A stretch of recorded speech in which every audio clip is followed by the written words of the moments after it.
First at 4, Ambassador Bridge backups. We are tracking the investigation into possible explosives, and we'll tell you where things stand at this hour.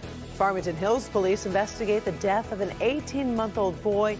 His mother and father are in custody right now. Paula. The latest social media craze is leading children down a path to adult criminality. The greater majority of them have serious criminal and, sexual harassment implications. Well, Storm Tracker 4 is showing a continuation of showers in the area around pesky low pressure here. So we're going to talk about when that's going to get out of here. And we had a tornado yesterday. We'll talk about that coming up as well. First at 4. Local 4 News starts now with a breaking news alert. We begin with breaking news in Clinton Township, where police are on the scene of a shooting investigation at an auto dealership. Sky 4 over the scene at R&R Car Company in Gratiot and Canfield. It appears officers have taped off parts of the parking lot and are collecting evidence. We've got calls into police to find out if anyone was hurt. We'll keep you updated as we learn more about the investigation. Good afternoon, everybody. Also, breaking news, it's been a rough day for anyone trying to cross the Ambassador Bridge. I want you to take a look at the traffic we have seen today. It has been a mess, all because the Canadian border agents found possible explosives inside a secondary inspection area. Windsor police say no threat was associated with this discovery and believe it was an isolated incident. At this point, the bridge was closed, but there is limited access now, with most traffic being rerouted. The driver is being detained. The threat of possible explosives is still being investigated. We'll have a live update when you join us at 5. Farmington Hills police are investigating the death of a little boy just 14 months old. That child was found dead last night inside a room at the Motel 6 at Grand River and 10 Mile. The child's mother and father are in custody, not charged at this time.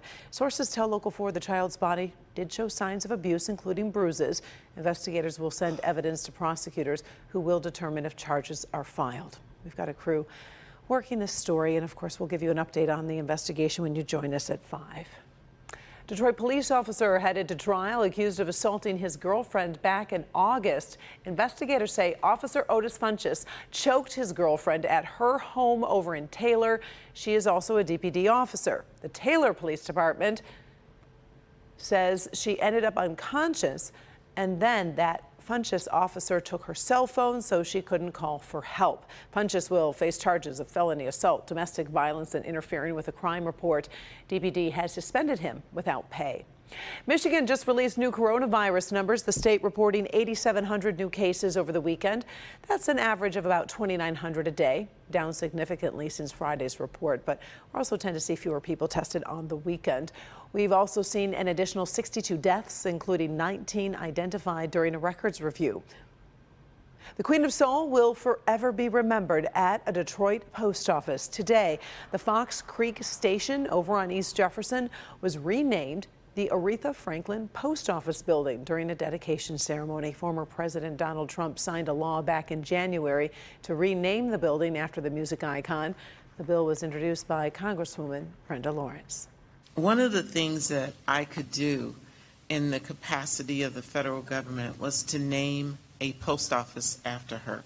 As you all know, that post office serves the community, and every time someone walks in the door, they will see the plaque. Her legacy lives on. Many fans would music, also like to see the family, post office issue a stamp to honor Franklin as well. Well, we did have great weather last week. We knew it couldn't last forever, and some of you might be seeing some sprinkles today. Here's Paul Gross with the first forecast. Yeah, thanks so much, Karen. And you can see the spiral here of the rain pattern around southeast Michigan. Right now, I've been plotting surface maps, and right now I have the low pegged right over Pontiac at this point. So no reason to celebrate or anything like that. It's just the low is sitting right over Pontiac. It is going to drift southeast through the night, and we will see a diminishing of this rain trend. But you can see there are a few downpours in some spots. So, you might run into some of those, but there are also some breaks in the overcast, including some downtown here. So where there are breaks in the overcast, we have low 70s right now. And where there's more in the way of clouds and showers, it's more like mid 60s. But the wind is light for all of us. And through the evening, temps falling for all of us through the 60s with those scattered showers. But again, a diminishing trend during the overnight hours. Now, again, we had a tornado yesterday. Come on back in about 10 minutes. We'll tell you exactly where this thing touched down, when it touched down, and how strong it was. We'll see you in a few minutes, Karen. All right, thank you, Paul. President Joe Biden getting out of Washington, D.C. and coming to Metro Detroit tomorrow. He is hoping to convince voters to pressure Congress into getting some big deals done. The president also targeting Republicans over the debt limit. Kimberly Gill tracking the congressional battles pushing into this new week. Hi, Kim. Hi, Karen. Good afternoon. President Biden has his eye on three big challenges. He's fighting with Republicans and trying to unite Democrats. And now the president hopes the American people will rally behind his agenda, which is why he is hitting the road and making our area one of his stops. Congress failed to pass a bipartisan infrastructure bill last week. That's because progressive Democrats withheld their support, hoping to force the passage of the much larger Build Back Better proposal. Democrats continue to negotiate the size of the second bill with Republicans united against the legislation. Meanwhile, Congress needs to suspend or raise the debt ceiling, or America could default on its bills in just 2 more weeks. Republicans say spending is out of control, even though much of the debt was passed under former President Trump. Well, now President Biden is warning voters about the possible impact. Listen. People may see the value of their retirement accounts shrink. They may see interest rates go up, which will ultimately raise their mortgage payments and car payments. And the American people, look, I just say it this way. As soon as this week, your savings and your pocketbook could be directly impacted by this Republican stunt.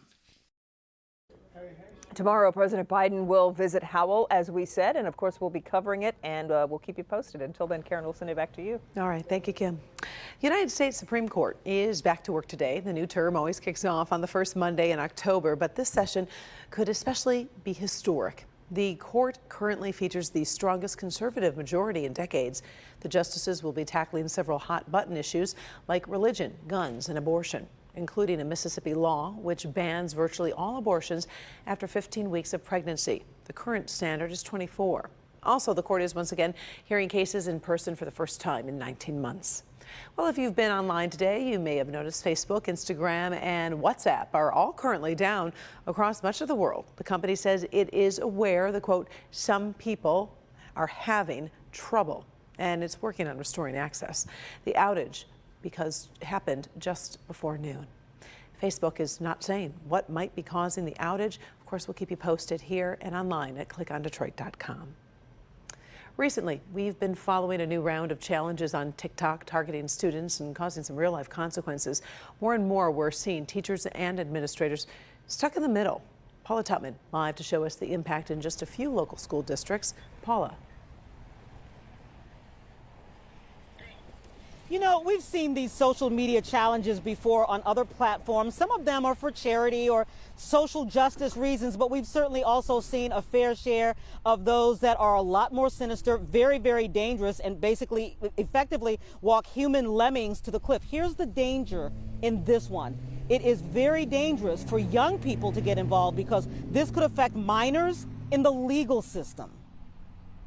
The level of concern for educators from high school down is palpable. Not only is an inordinate amount of time and resources being sucked out of the school day for policing and prevention, but TikTok has become the latest portal for people to schedule so-called challenges that are leading young people down the primrose path by the bridled nose into criminality. Well, the month of October, the challenge for students is to smack a staff member and capture it on video. Another one is to, in January, touch someone inappropriately on their breast.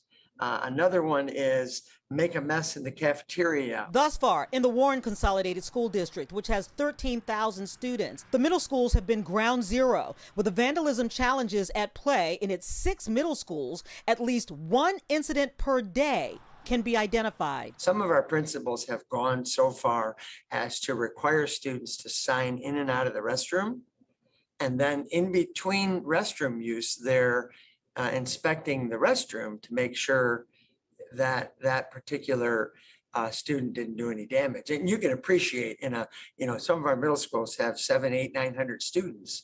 That can take quite a bit of time. And yes, it is affecting something as simple as going to the bathroom. But it's a major problem.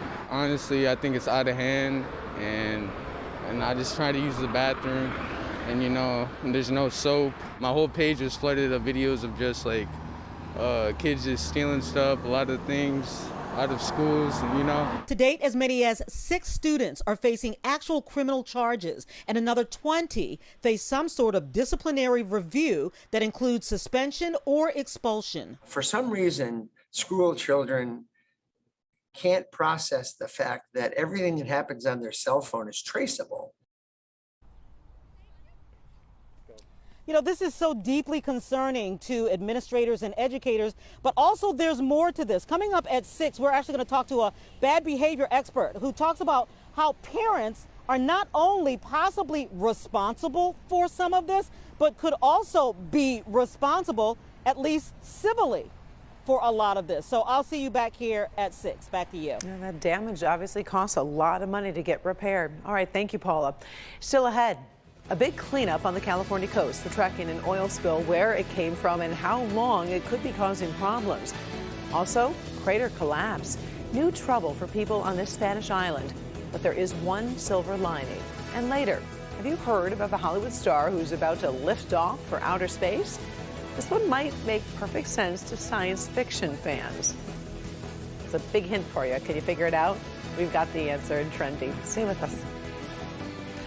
The moment you wake up, you've got the most experienced morning weather team in Detroit on Local 4 News Today.